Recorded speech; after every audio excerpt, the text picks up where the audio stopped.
and welcome to today's live stream. We are joined today by the cast and crew behind a new series called Every Day. Every Day is a. I do need to put a quick trigger warning on this series, just for it covers the topic of rape and sexual assault, but it's a really interesting and very well produced series that covers a really important and under talked about topic. So to start things off, I'm going to just play the trailer so you get a bit of an idea of what it is we're talking about, and then we'll get on with today's live event. So if you give me one moment, we'll play the trailer.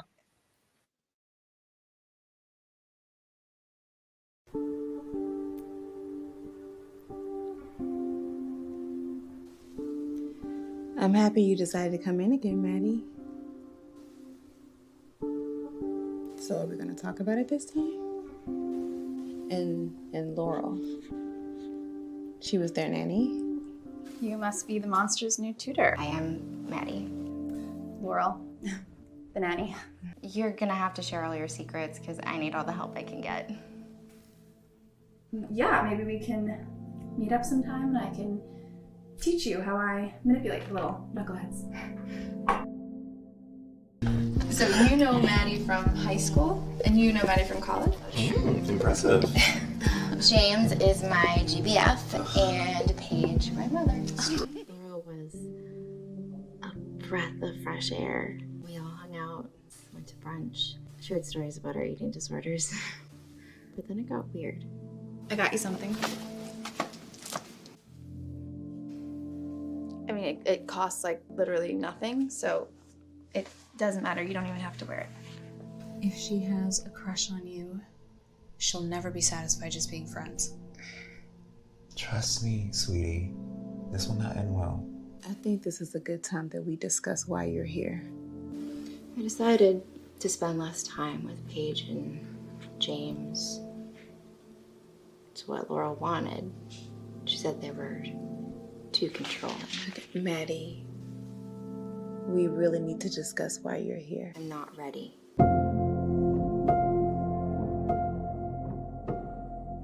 And I know about your feelings for her. About your plans. Okay, well, my only plans are Don't. to be... Don't even. What happened next?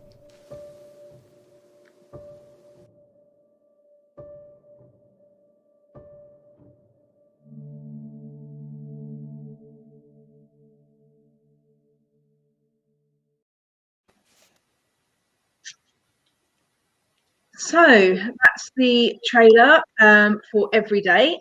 We are joined today by Nicole, who sorry, one second.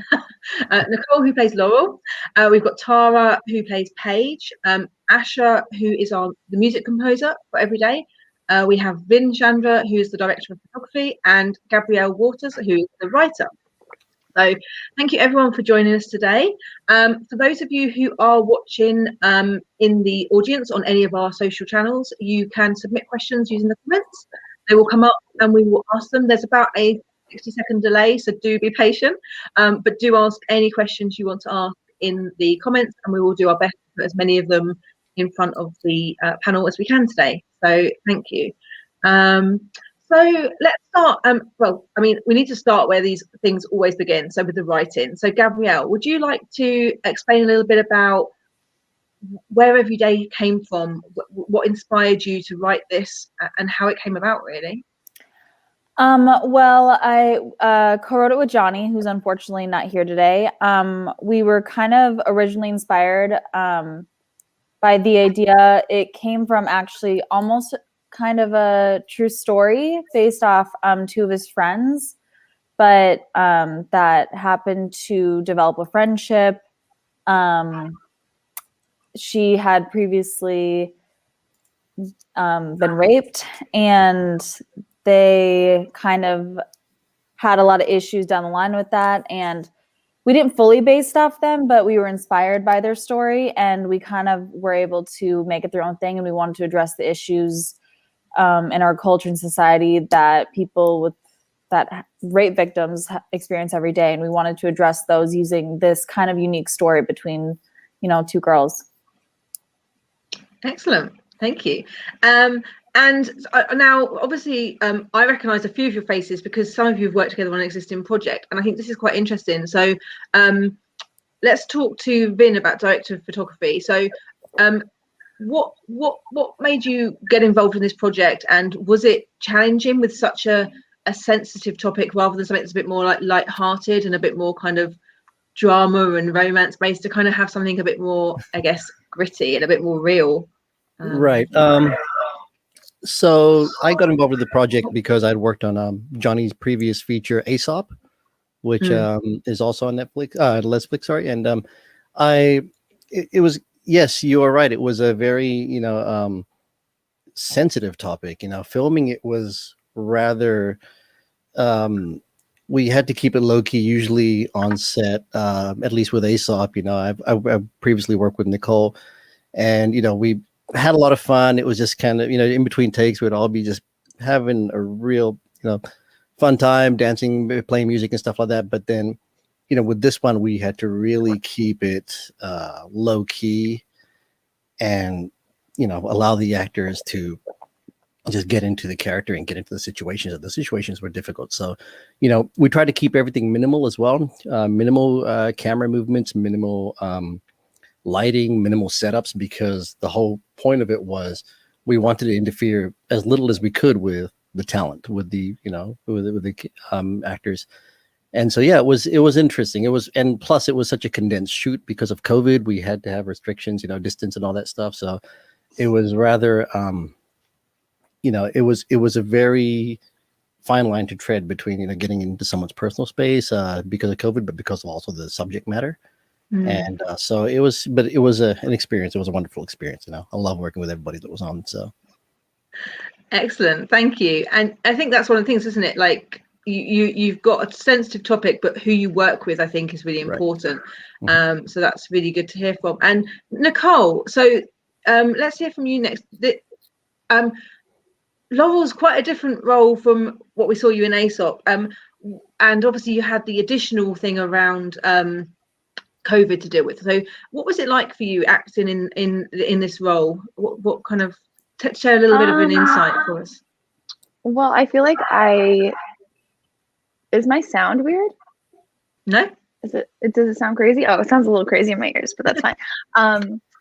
I was excited to take the role because it was something different, and the way me and Johnny had kind of talked about it was like in like the morning show where Steve Carell is playing Matt Lauer, and he's this kind of really personable and friendly guy that people get along with and like. And that was kind of the, you know, parallel to Laurel, where, you know, she's fun and people like her and she's engaging and she can, like, you know, wrap you up in her life, and you really wouldn't expect the other side. The same thing as, like, you know, Matt Lauer, people were like surprised that those things went on. And they didn't want to believe it because he was so likable and so like fun and friendly. So so that was an interesting part for me. And then I feel like the COVID thing, it was my first real COVID shoot, I believe, and it helped having the like space between everyone and not being able to be as close. It kind of gave you the space to get in those situations and to really be there and feel it. So yeah, it was really interesting and different for me, and as an acting job, pretty awesome. Great, excellent. So in terms of Tara, for you, coming into, I guess, a different role as well, and a different group of people, how was it for you? And was there anything different about this set that you're used to that was kind of quite interesting, given the situation and circumstances?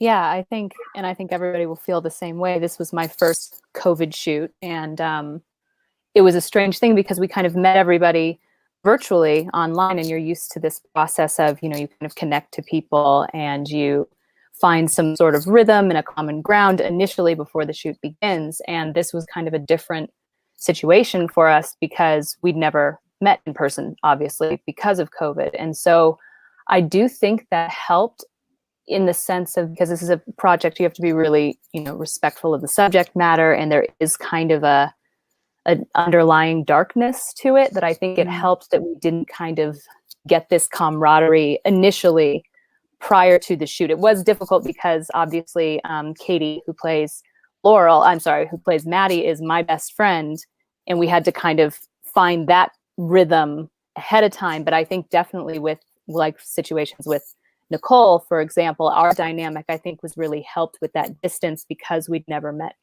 in person. And I do think I identify with Paige because I have had friends who've had experience with this kind of thing, not with women, but the same type of where it's a very, charismatic person that they initially trust, and then things kind of go, sideways. And so that was kind of an interesting thing to sort of bring that realistic experience that I've had talking to friends to Paige. So I definitely identified with her character.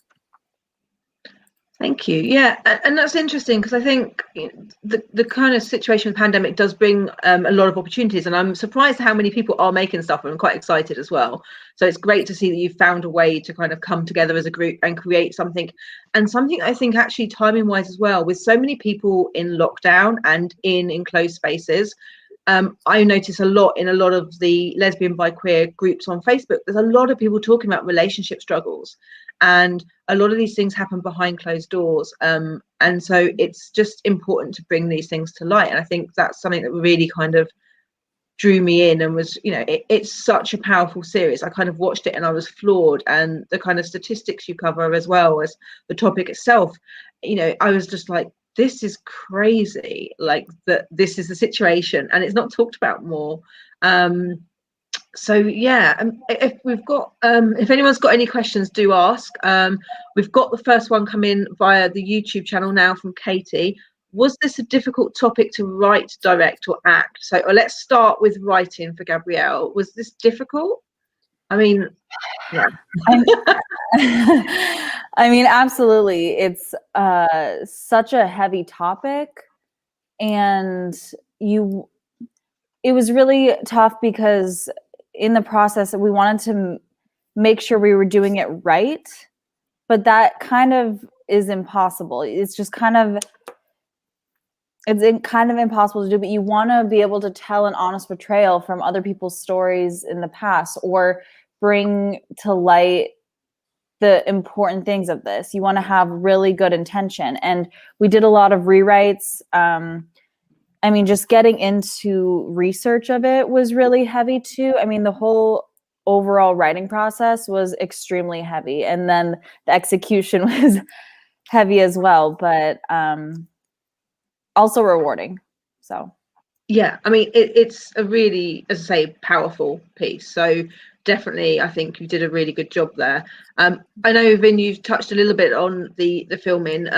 Was there anything particularly that you found was quite interesting about this kind of topic, or something that made it quite different in a kind of quite I guess a more inspiring way? Because I think it is quite as you say, quite clean, like the shots are really kind of static and clean, but they also, it does mean you really kind of take it in and you're in the moment. Right. One of the so the way I see it is I come from the corporate world, actually. So this is actually my second narrative project that I DP'd, which is, so it's for me, the I think in general DPs tend to want to do something flashy, something artsy, and I do too. So I mean, I want to try to do obviously the best job I can, but I think with this, it was almost like take a step back and let the performance of the subject matter itself be the art, as opposed to doing, fancy camera movements. I mean, we do have dolly shots and all that stuff, and, but keep the lighting minimal, keep it dark, keep it contrasty when we need to, keep it bright when when we're trying to portray different things.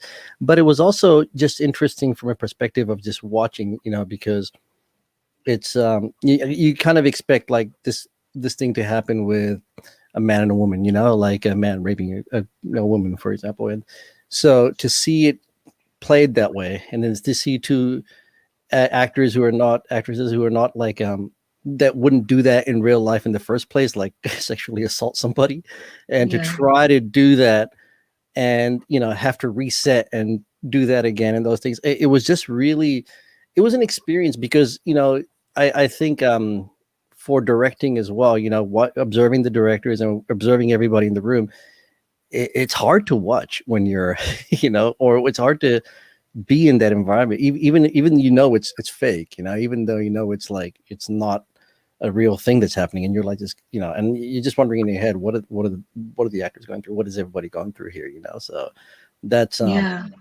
that's how I felt kind of during those moments, I mean, but but like I said, for me it was more about letting not the visuals be the main thing about the show, so yeah. And I want to just ask Asha, who's here, around the music and the soundtrack, because again, like the soundtrack to any kind of production is so key, because that's what really kind of, I think, sets tone. It kind of really brings things to life. So Asha, can you talk a little bit about how you composed the music behind this series? Well, I knew it was going to be a lot more serious because I also did Aesop, and that one had some moments where things were like kind of bright and fun, and I was like, there's not going to be a lot of that in this movie. And so I kind of try to keep it very minimal, like the lighting and all the design. It was like only a few instruments. It was really mainly like some piano, some like very affected guitar, and some cello, and like that was pretty much the basis of everything. Yeah, thank you. No, and it really, I think it again, I think just the whole series has that very kind of just stripped back feel to it, which really does work for the topic and the subject matter. We have another question here. Talking about difficult topics, how far and deep does the research come into play when making this series? I think that's the thing, isn't it? Because this is fictional, but obviously at the same time, it's something that people do experience in different ways with different people, and so it will resonate with a lot of people. I mean, how far do you go with that research? Because I suppose you could spend years and you could talk to lots of people, but that's the kind of, I guess, the balance of it, really, isn't it? Gabrielle, I think you might be on mute. Sorry, I was muted. No, 100%. I mean, you could research for years, but I kind of just went with my research extended to podcasts. I listened to a lot of therapist podcasts, and just survivors podcasts. I mean, just survivors who spoke out. And I also reached out to a lot of close friends who had been through something similar. So all those things were truly, in my writing process, highly inspired and were my research. Those were like the basis for how we developed the story. Thank you. And I think, I must admit, the thing I think I quite like is, and I think the thing we should probably make really clear is, it's actually looking at someone who was attacked earlier in life, and it's the impact throughout all the time. And I think this is also the thing I found really interesting, because I think when everyone thinks about someone being sexually assaulted, you think of the here and the now, and then you just think, well, they go away, they get some therapy, and then it's done, it's put to bed.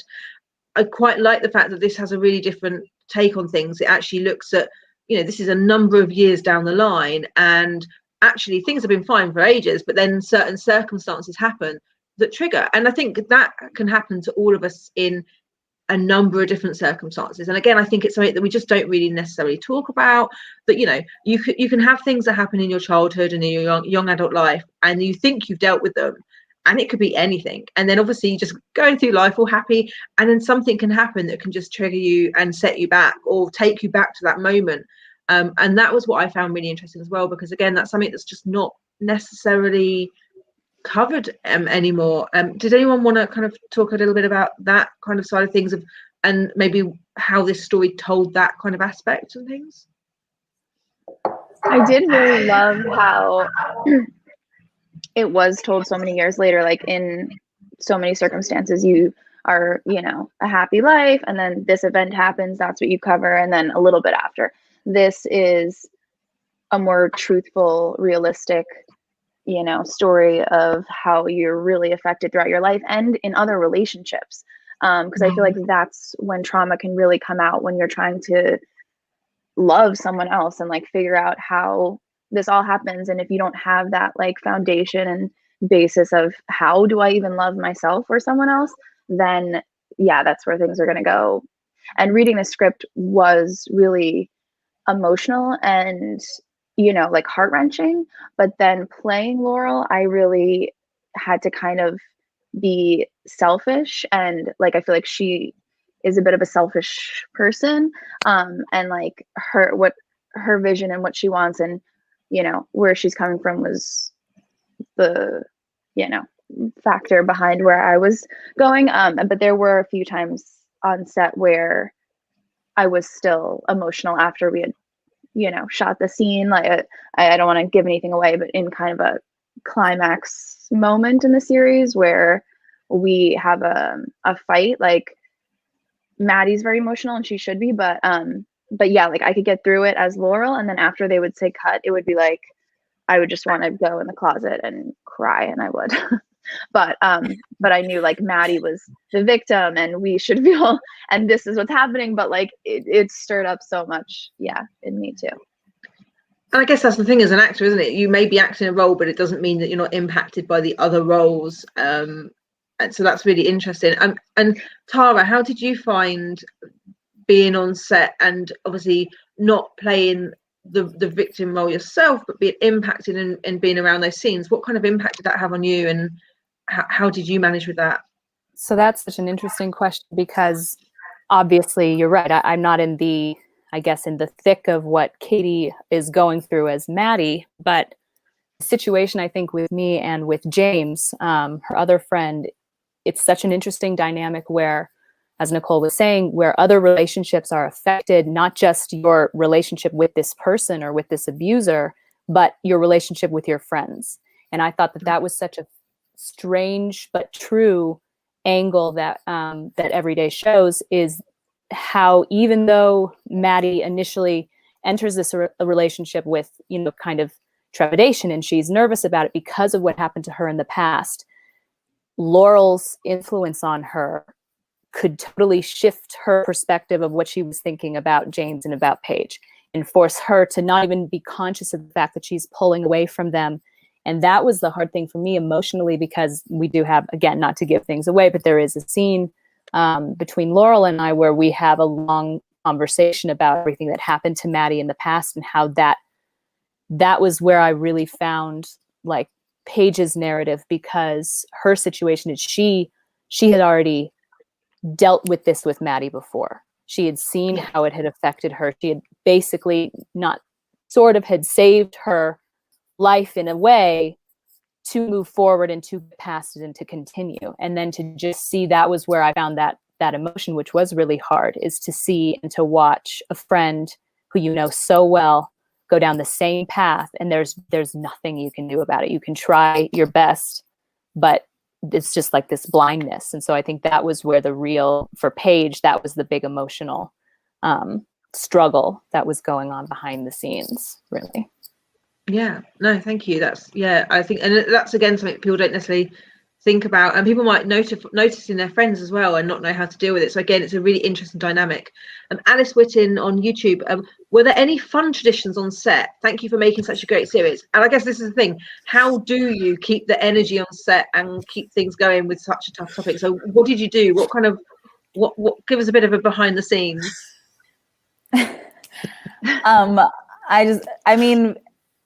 We were trying to stay in the moment, but we also wanted to keep it light and like have an energy of love as much as we could. So Vin was the king of that. In between takes, he was always playing music, he was always dancing, he was just like bringing the positive energy that we could to this set, and it was completely awesome. Vin? Well, so to be clear, we didn't dance during the intense scenes, and I was gonna jump in and say, like, I remember watching Nicole and Tara during their scene, and I was like, oh, I hope a fight doesn't break out. Like, that's literally that's the kind of, because it was such because that was the first day, I believe, of shooting, and it was just like, all right, because no one. Can you guys hear me? I think I lost. We can still hear you. Yeah, I'm in this weird frozen. So no, it's just like okay, because no one's seen, because no one's really met each other or had the time to bond with each other. It's like, okay, wow, what a scene to start off with. Just what a but yeah, so I mean, if I harken back to Aesop, and I was I'm kind of notorious for for playing music and dancing and doing like the Carlton dance in between takes. And so that's, so I tried to bring that on once we got past or before we got to the really high tension scene. Too bad you're frozen, or you could do it for us right now. I know. Yeah. What's happening? Let me stop the camera. So unfortunate. I'm still, that's so weird. Okay. Well, I'm still on, right? You can still hear me, right? So yeah, we can. But yeah, so I mean, it's funny because like everybody kind of got involved, and much to Johnny and Marissa, actually our director, she actually had some moves for us too. So it was, I mean, that's usually the tradition of just kind of make it. I always say, I was just joking to myself one day. I'm like, when I told them they needed a DP, I thought they meant dance party. So, how long have you been working on that, Vin? I'm ready to say this at some point today. Oh no, that was actually on my Instagram. Actually after we wrapped, I was like, oh, I thought it took me a while to come up with that. All right. But yeah, you need to like shake things off in between like serious moments. So we had little times like that, and we had matching everyday masks for COVID, so that was cute. Oh, that's nice. Yeah, you got a little keepsake to take away and keep. Yeah.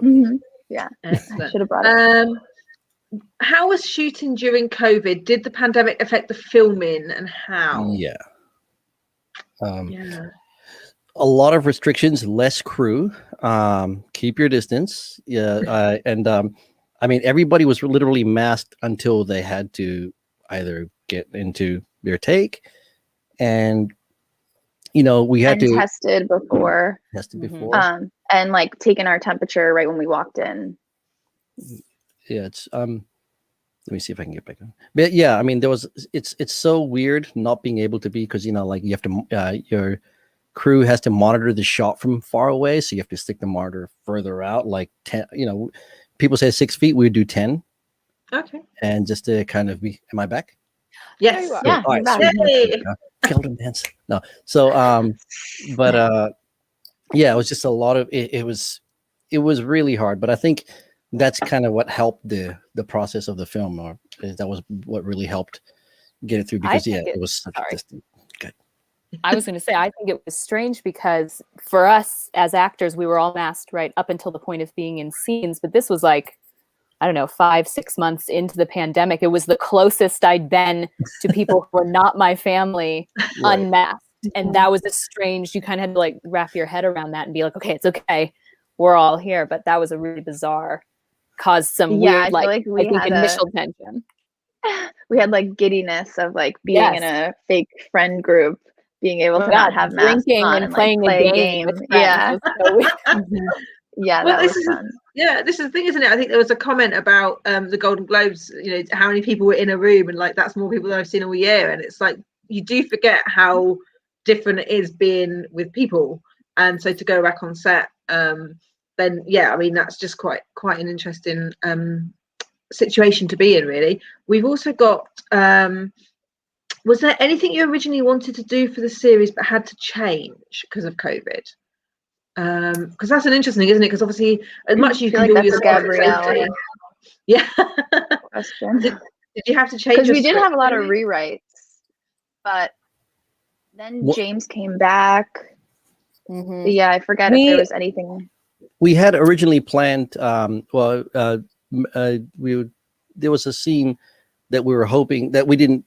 That Marissa had kind of put together about a flashback to Maddie's original attack. Yeah. But that required a party. Oh, yeah. And so we just scrapped that idea because that was, obviously we couldn't have a party because, if you notice, there's never more than 3 people at a time in one scene, and that was kind of by design because we didn't want to have any COVID risks. But yeah, there was a scene that was supposed to be a party that was like a flashback scene that would have kind of been.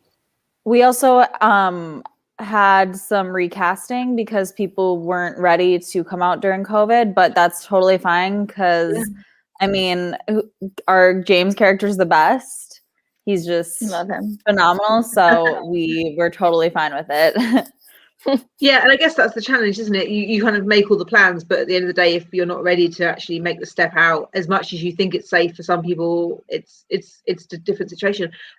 Asha, did you go on set at all, or are you purely after? And so you actually, I mean, have you seen anyone recently? Like, are you still locked away? How is it for you? I guess, does COVID make a difference to your role at all? No, COVID did not affect my role. I'm very happy to not have had to leave my house to do anything. I just got vaccinated, so I'm very happy about that. But yeah, I was like, I probably would have been the same way. I was like, because I was doing background acting in LA, and I'm like, I'm not doing any of that until things get better. So I'm like, props to you guys for trusting your crew and stuff to shoot this, because I'm still afraid to leave my house. Yeah, it's a difficult one. I must admit. I must admit, I'm like, am I ready to leave the house? Because in the UK, they're starting to talk about like easing restrictions. I'm not sure I'm ready. Can we have a few more months? You're gonna get used to it. I've lost all the time between meetings, travel time. I don't have time for that anymore. I back to back my Zooms quite frequently, and I'm like, that's not going to work in real life when you have to commute to meetings and things. So yeah, it's going to be interesting. And is there anything else anyone would like to share about this series that kind of, I guess, anything that's sat with them, or anything they'd like the audience to know about this that they think would kind of be of interest?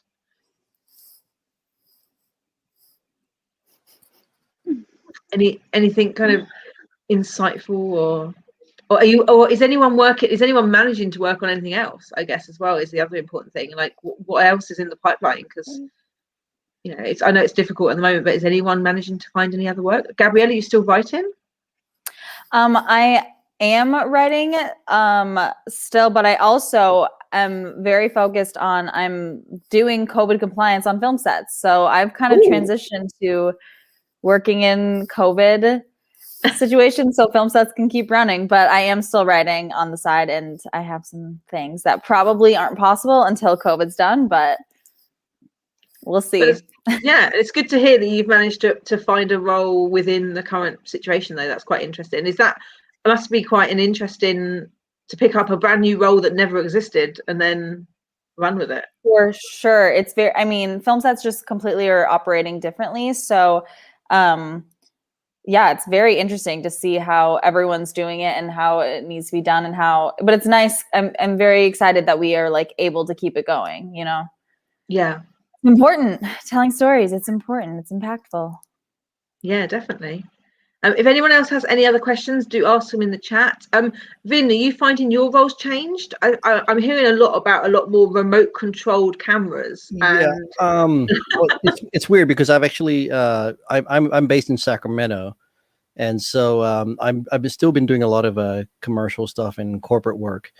This is a lot of them is just one-on-one. You get tested before you go. I think I've been tested like 15 times already.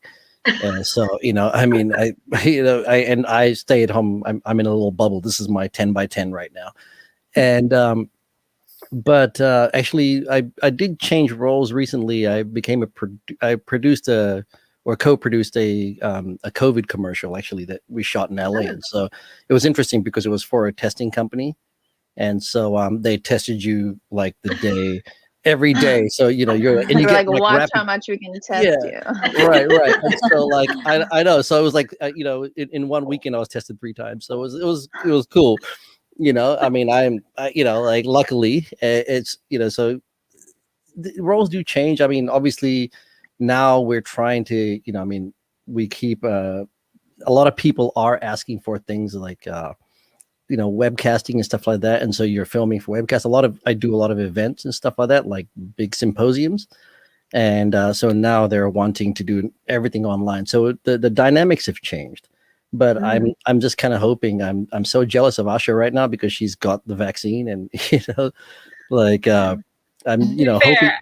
I was a Pfizer vaccine participant. Like, oh, okay.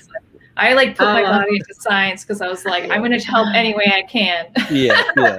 No, but I mean, see, that's the thing. I mean, like, because of you, we are, on the road to recovery. So thank you very much on that. But yeah, so the roles have changed, and I mean, hopefully we get back to some sort of normalcy soon because there's so much more like narrative work to do, so much more stories to tell. So that's good. No, definitely. Nicole, Tara, are you managing to work on anything else at the moment, or what are you doing if not to keep yourselves busy in your rooms? I've kind of focused more on writing actually, and then I have a writing partner here, and it's just me and her that have been like in a bubble and filming kind of short things that we can with like just us and a couple other people, like just trying to keep it as minimal as possible, but still kind of keeping stuff going. And then I've had like, self-tape auditions, but kind of chill, kind of slow. Yeah. Same, kind of chill, kind of slow. The self-tape thing, I've had a couple. I'm waiting to hear back on a couple things, but the one thing that I keep finding is that like dates keep moving, which is interesting, where they'll send something out. You think it's going whatever in a certain direction, and then there's like, it's a long period of time before you hear anything back. So I think that's going to be our situation for the most part. Also writing, because why not?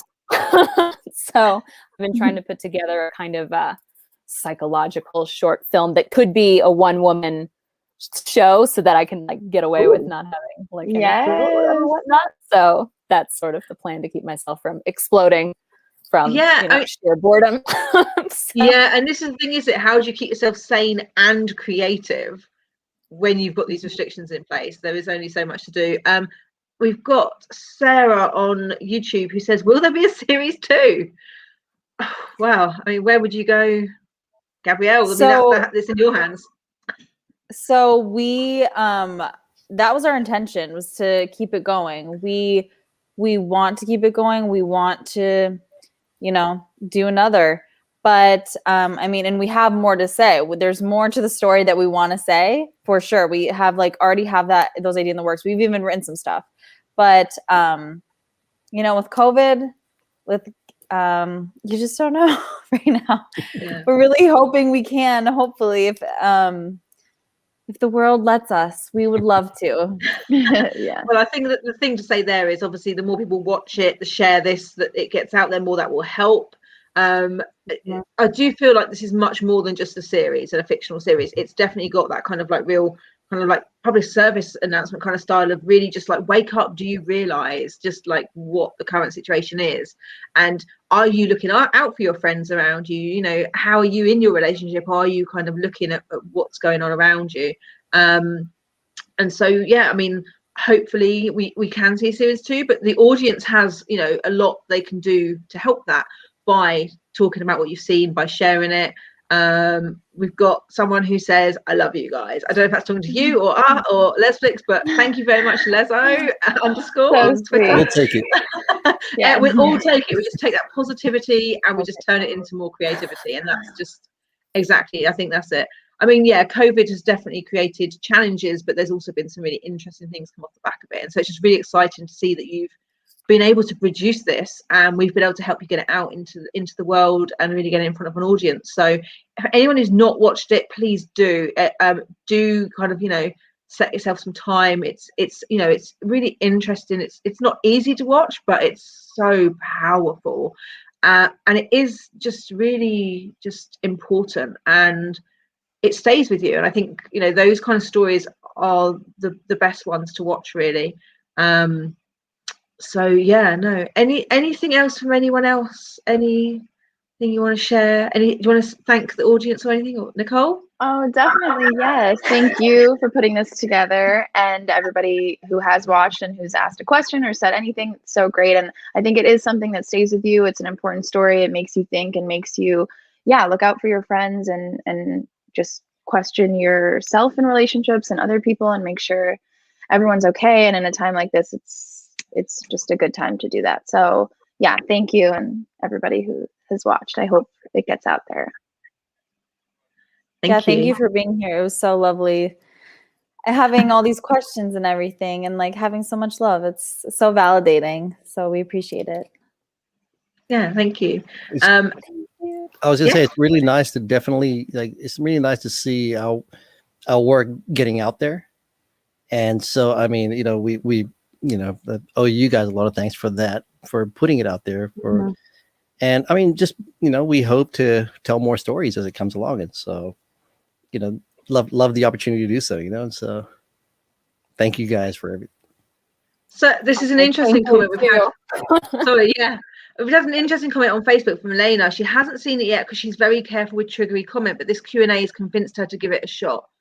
It's interesting. I would say, it covers a difficult topic, but it's done in a really way that it's not like it's very well shot in a way that tells a really important story, but not in a way that's really kind of, I think the topic is quite trigger and needs a trigger warning, but actually the way it's been produced, I mean, hats off to you guys that you've really shown it in a way that makes it watchable and makes it something that just it's very well done, I think. And it's definitely, I think, as I say, have a buddy with you, or have your kind of, you need to know what you're watching, but it's been filmed in such a way that I think that it is watchable, and it is not something that's you don't show anything that really would kind of be out of place or would make anyone. It's not as bad. much in your face. It's like the quiet moments that are in survivors, and that it's nice to take a moment and kind of be there with them. It's not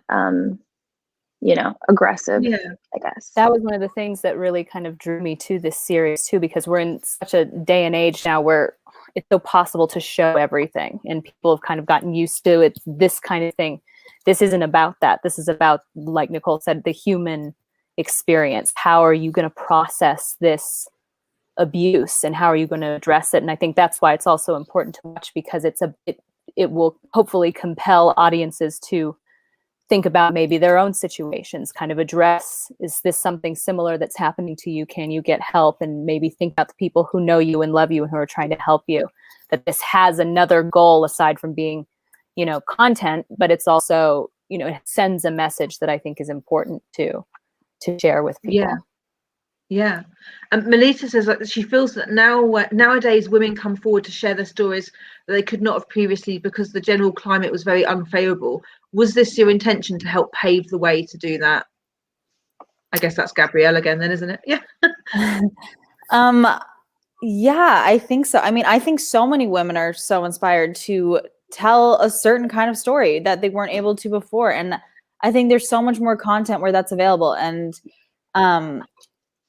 I feel like people weren't able to do that before. But it's so lovely to see this world where so many women are so inspired to tell so many different kinds of stories. And yeah, I feel like this is our way of doing that too. And Candy is asking, will you be doing any different series based on other life traumas? Interesting. Very interesting question. Love the idea, but no, that wasn't. Yeah, that's in my a cool idea. That's a lovely idea, though. You've given us an idea now. Yeah, we're inspired. Candy. Right. And there's the power of the audience there. You get this chance to ask these questions, and you can impact the writers and the directors of photography, and every the music, all the the composer, everything. The feedback from the audience can really help to inspire. So that's a really interesting thing. That I mean, I guess that's the thing, isn't it? You cover one trauma, but other people then maybe that inspires them to think, well, if we're talking about that, why can't we talk about other things that are happening? So yeah.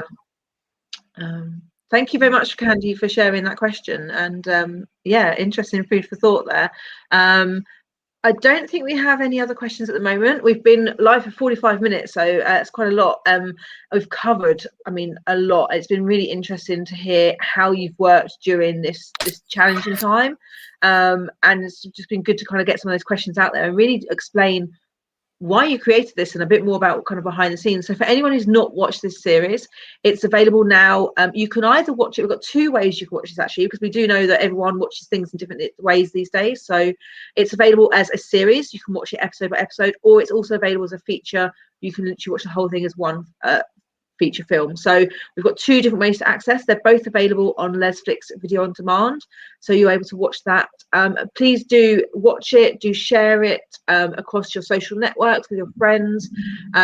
These kind of stories, these authentic independent stories, you know, they don't get necessarily the same press coverage. So it's the power of the audience telling people they found this content.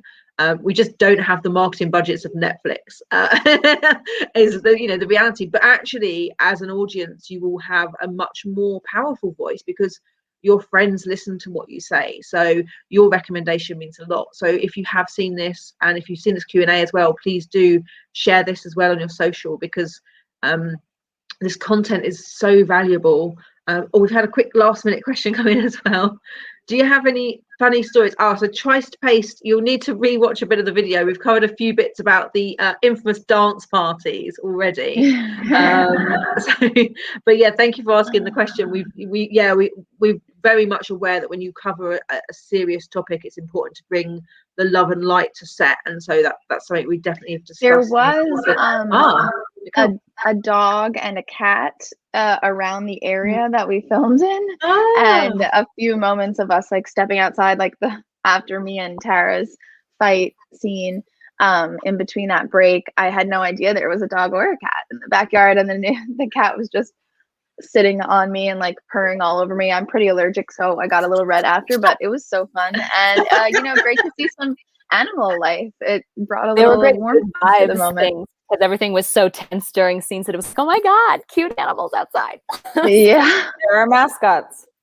Yeah. Well, I guess, I mean, animals do have a, you know, that they use a lot of animals in kind of care and things as well. So I think there is something about the power of an animal to kind of really help you when you're not feeling well, and animals have the real perception of knowing when we're, you know, feeling emotional. So that's quite interesting. And yeah, no, really, yeah.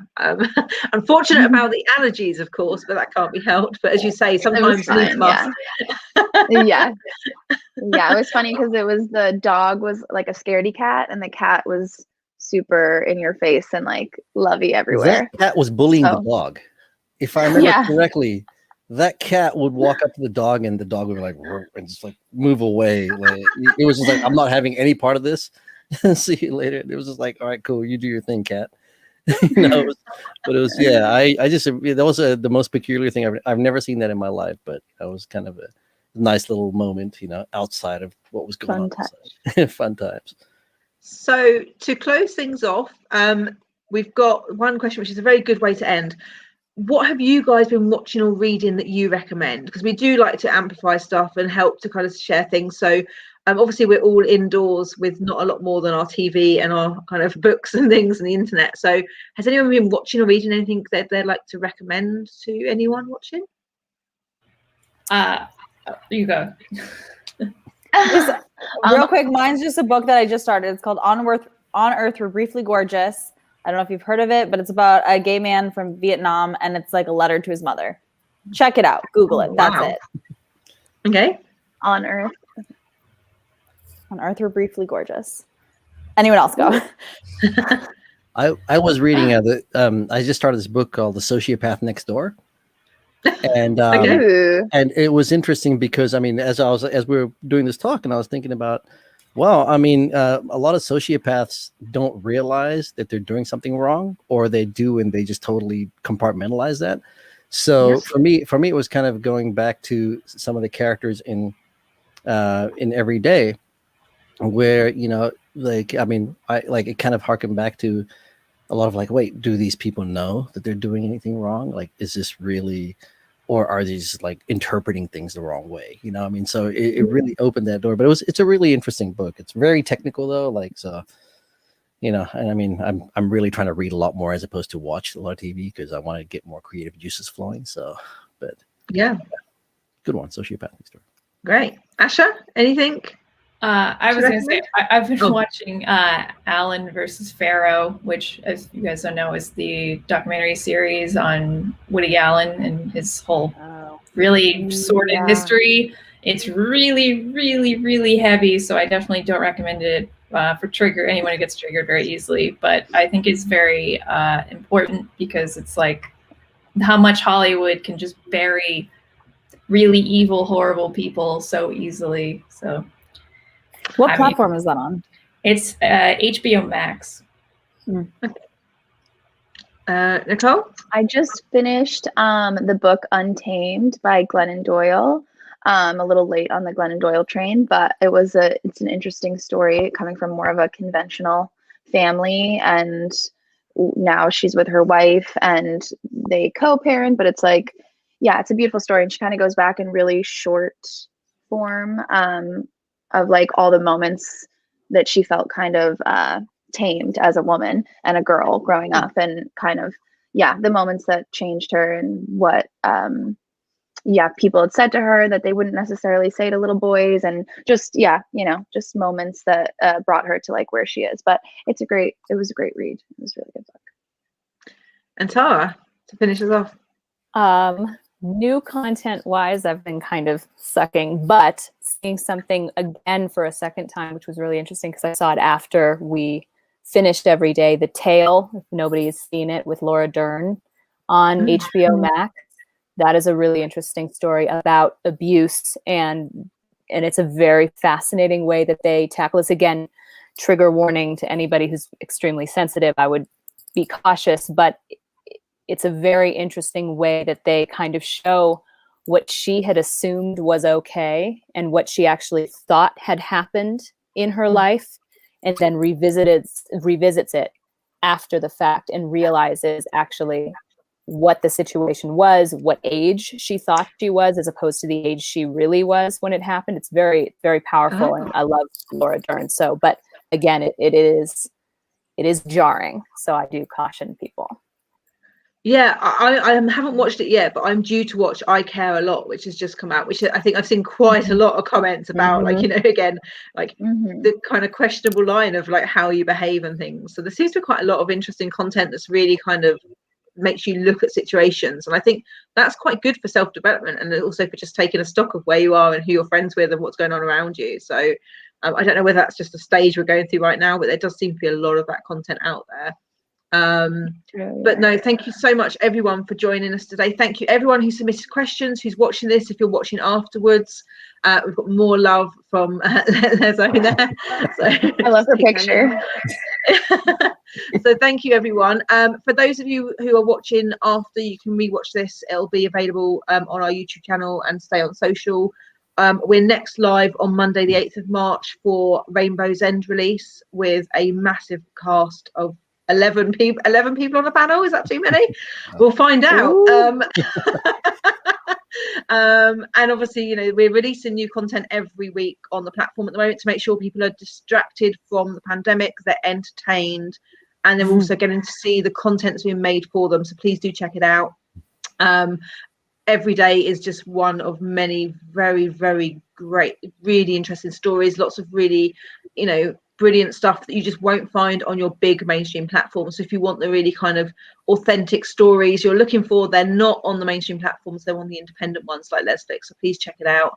Thank you everyone for all your time. It's been a real pleasure to connect with people outside of my living room. It's definitely a different experience, but I have been enjoying it. So I'm definitely looking to continue these beyond the lockdown in some form, because I think it's opened up a world that is important to carry on in some sense.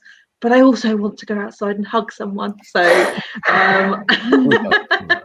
hopefully that, and you know, to travel to the US as well is definitely on my hit list. So thank you for all taking some time out of your day. Thank you so much. Yeah, take care, stay safe everyone, and we'll see you all again soon. Thank you so much. Thank you so Thanks much. for leading us. Thank you. No worries. No problem. Big hug there. Yeah, big Virtual hug. hug. Yeah. Virtual hug. Thank you, everyone. Thank you.